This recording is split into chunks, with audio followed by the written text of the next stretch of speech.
Federal long-term care, the pros and cons. It's a subject a lot of folks don't want to address. And even inside of the federal system, there were two companies handling it, and one of them didn't want to address it, and John Hancock was left to take care of this federal long-term care program.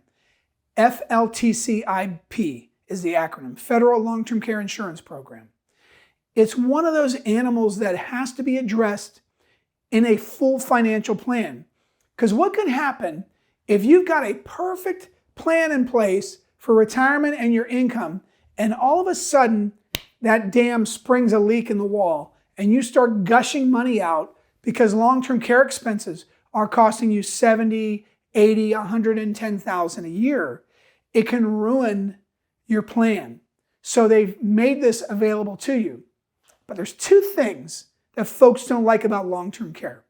The first primary thing that they don't like, even hate, is that the premiums are not stable. They can go up.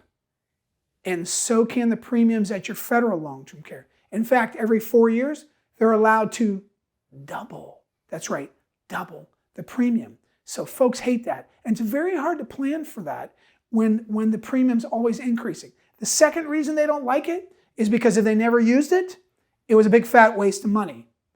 So maybe there's options in the outside world where the premium can be stable, can be used for chronic illness, long-term care benefit, and if you never used it, maybe your spouse or your kids could inherit some of this.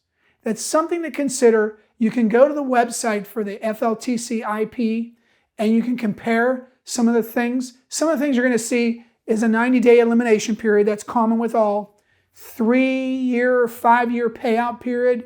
I would suggest at least that 3-year period. And do you want inflation or not? I would say you always want to get inflation, because what you're going to get now is not the same cost in the future for what long-term care expenses are going to be, because inflation is here to stay, but especially when it comes to inflation on wages and healthcare.